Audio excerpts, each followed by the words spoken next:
Hello दोस्तों, स्वागत है आपके अपने YouTube channel BK physics master में। फिर से हाजिर हूँ एक और मोस्ट इम्पोर्टेंट डेरिवेशन के साथ जो सबसे ज़्यादा बोर्ड परीक्षा में पूछी जाती है। हम बात कर रहे हैं समांतर प्लेट संधारित्र की धारिता जब उसकी प्लेटों के बीच आंशिक रूप से परावैद्युत पदार्थ रखा हो। और ये बोर्ड परीक्षा में कितनी 5 अंक की पूछी जाने वाली सबसे इम्पोर्टेंट डेरिवेशन है।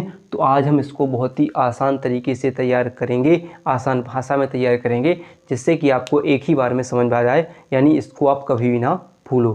तो इसे समझने के लिए वीडियो को अंत तक देखिएगा। गारंटी है मेरी कि आप इस बेहतर तरीके से इसको जानोगे, समझोगे और सीख जाओगे। तो वीडियो को अंत तक देखिएगा। पसंद आए तो लाइक कीजिएगा, ज़्यादा से ज़्यादा हो सके शेयर कीजिएगा, नए हो सब्सक्राइब जरूर कीजिएगा, भाई को सपोर्ट कीजिएगा कि नहीं। तो आइए हम समझते हैं समांतर प्लेट संधारित्र की धारिता जब उसकी प्लेटों के बीच आंशिक रूप से परावैद्युत पदार्थ रखा हो। तो देखिए, मान लीजिए कि दो समांतर प्लेटें हैं, माना दो समांतर प्लेट x व y है। देखो यहाँ पर मैंने कुछ उसकी भाषा माना वाला काम यहाँ पर लिखा हुआ है, जिससे आपको आसानी से समझ सको, यानी समझने में आसानी हो और डायग्राम भी अच्छे तरीके से समझ जाओगे। तो आइए देखते हैं। तो क्या होगा, माना दो समांतर प्लेटें संधारित्र की दो प्लेटें हैं, कितनी है x व y हैं। कितनी दो प्लेटें x व y हैं, जिनका क्षेत्रफल कितना है a है। इनकी अनुप्रस्थ काट का क्षेत्रफल क्या है, a है। क्या बोल के माना संधारित्र की दो प्लेटें x व y हैं, जिन्हें प्रत्येक प्लेट का क्षेत्रफल क्या है, a है, और जो एक दूसरे से d दूरी पर रखी हुई है। कितनी दूरी पर, एक दूसरे से d दूरी पर रखी हुई हैं, तथा इन प्लेटों के बीच एक परावैद्युतांक k वाली, कौन सी, k परावैद्युतांक का एक पट्टी रखी हुई है, जिसकी मोटाई कितनी है, t है।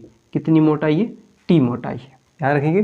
फिर क्या करते हैं कि मान लीजिए जो प्लेट x है, क्या है, प्लेट x है, इसको प्लस q आवेश दिया जाता है। क्या दिया जाता है, प्लस q आवेश दिया जाता है।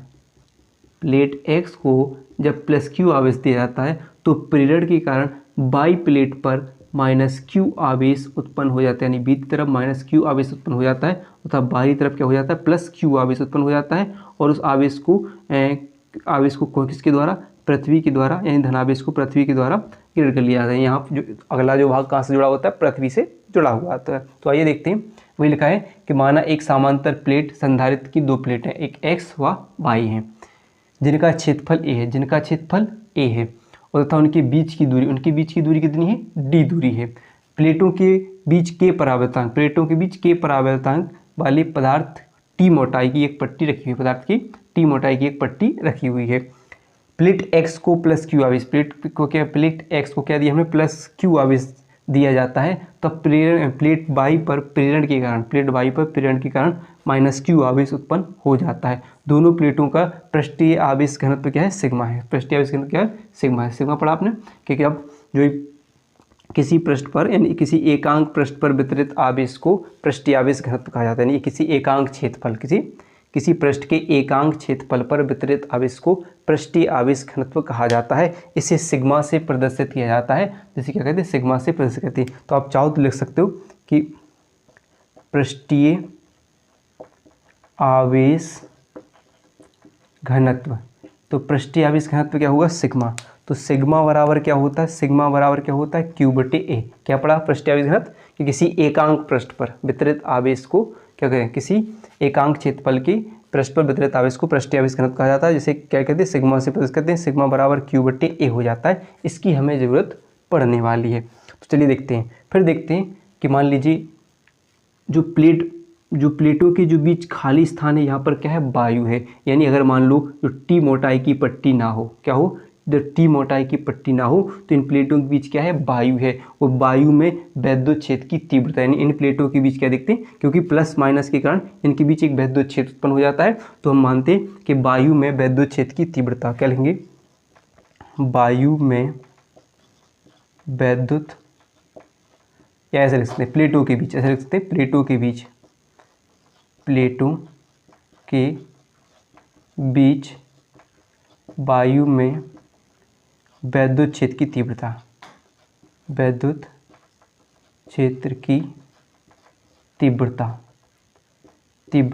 तो क्या हो जाएगी, प्लेटों के बीच वैद्युत क्षेत्र की तीव्रता मान लेते हैं। तो प्रश्नों के लिए पढ़ा E बराबर क्या होगा, E1 मान लेते हैं। E1 बराबर सिग्मा बटे एप्सिलॉन नॉट होता है। यानी आपने पहले पढ़ चुके हो कि विद्युत क्षेत्र की तीव्रता का फॉर्मूला E बराबर सिग्मा बटे क्या होता है, एप्सिलॉन नॉट होता है। हमने गॉस प्रमेय में अनुप्रयोग में इसको पढ़ा हुआ है। फिर क्या करेंगे, तो हमने क्या पढ़ा है, देखिए कि सिग्मा की जगह हम क्या लिख सकते हैं, Q बटे ए, से हम समीकरण 1 मानते हैं। तो सिग्मा क्या है, पृष्ठीय आवेश घनत्व है, तो क्या करेंगे सिग्मा की जगह Q बटे ए, तो क्या लिखेंगे Q बटे क्या हो जाएगा, Q बटे क्या हो जाएगा, ए एप्सिलॉन नॉट, ठीक है, E1। तो इसे हम समीकरण 2 मान लेते हैं, ठीक है, 2 मान लेते हैं। अब आगे बढ़ते हैं हम, फिर देखते हैं। अब मान लीजिए कि जो परावैद्युत, अब जो परावैद्युत माध्यम है, तो प्लेटों के बीच परावैद्युत माध्यम में वैद्युत क्षेत्र की तीव्रता देखेंगे, तो क्या लेंगे, प्लेटों के बीच परावैद्युत क्षेत्र में वैद्युत क्षेत्र की तीव्रता, वैद्युत क्षेत्र की तीव्रता, तो परावैद्युत क्षेत्र में वैद्युत क्षेत्र की तीव्रता मान लेते क्या हो जाएगी, E2 हो जाएगी। क्या हो जाएगी, E2, वही सिग्मा बटे एप्सिलॉन नॉट। चूंकि हमने क्या माना है कि परावैद्युतांक वाला माध्यम है, तो क्या लिखेंगे, अब K लिखेंगे, तो सिग्मा बटे K एप्सिलॉन नॉट। तो हम पढ़ चुके हैं कि E2 बराबर सिग्मा की जगह क्या लिखना हमने, Q बटे ए, तो क्या हो जाएगा Q बटे क्या हो जाएगा, Q बटे क्या हो जाएगा, K A एप्सिलॉन नॉट हो जाएगा, K A एप्सिलॉन नॉट हो जाएगा। इसे हम समीकरण 2 मानते हैं, यानी Q बटे K A epsilon not, sigma की जगह हम मान रख देते हैं। अब हम लिखेंगे कि अब मानते हैं कि इन प्लेटों के बीच विभवांतर क्या हो जाएगा, प्लेटों के बीच विभवांतर। अब प्लेटों के बीच विभवांतर देखते हैं। अब मान लीजिए एक देखेंगे कि परावैद्युतांक की दूरी, तो यानी परावैद्युतांक की दूरी तो क्या है, T है। लेकिन अगर मान लीजिए हम वायु की बात करें, तो अगर हम क्या करें, इन परावैद्युतांक की पट्टी जब ना हो, तब उसके लिए वैद्युत, जब उसकी यहाँ से यहाँ तक की दूरी क्या हो जाएगी आपकी, तो D माइनस क्या हो जाएगी, T हो जाएगी, क्योंकि परावैद्युतांक वाली पट्टी को हटा दिया जाएगा।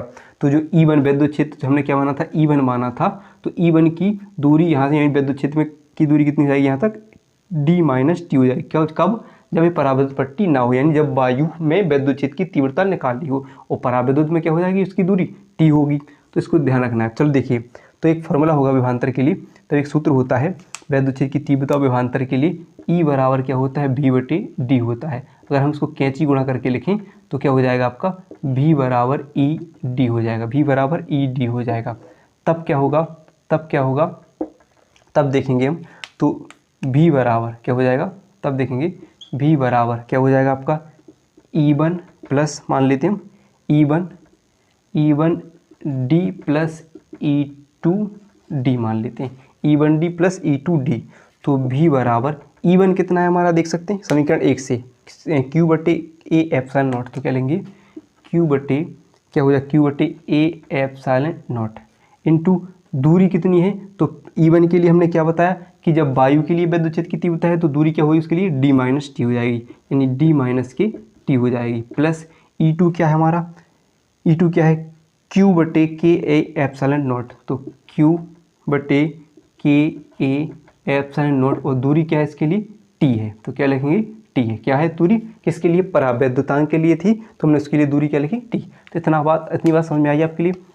तो हम क्या कर सकते हैं, यहाँ Q है, यहाँ Q है, यहाँ A एप्सिलॉन नॉट है, यहाँ भी A एप्सिलॉन नॉट है, तो इसके लिए हम कॉमन ले सकते हैं। तो Q बटे क्या ले लिया हमने कॉमन, कि A एप्सिलॉन नॉट को हमने क्या ले लिया कॉमन।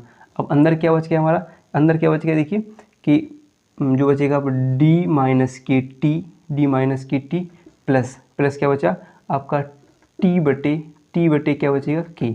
इतना आपका कॉमन बच जाएगा कि नहीं। चलिए देखते हैं, तो इसे मानते हैं V बराबर।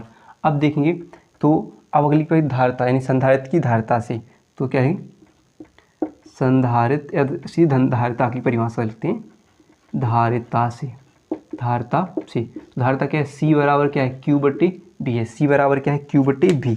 तो हम देखेंगे कि C बराबर Q बटे, अब क्या करें, V का मान क्या पढ़ चुके हम कि V बराबर क्या है, Q बटे A epsilon not D minus T plus T बटे K। तो इसको यहाँ पर हम रख देते हैं, क्या रखेंगे, तो Q बटे A एप्सिलॉन नॉट इंटू क्या हो जाएगा, D माइनस के T प्लस T प्लस बटे K हो जाएगा। तो यहाँ से देखें Q से Q कट जाएगा कि नहीं, क्योंकि ये बटे में है तो ये नीचे से ऊपर चले जाएंगे, तो क्या हो जाएगा C बराबर ए एप्सिलॉन नॉट, क्या होगा, या एप्सिलॉन नॉट ए लिख सकते हैं आप, कुछ भी लिख सकते हो, या ऐसे लिख सकते हो कि एप्सिलॉन नॉट ए बटे क्या हो जाएगा डी, क्या हो जाएगा डी माइनस के टी प्लस टी बटे के, क्या हो जाएगा टी बटे के हो जाएगा।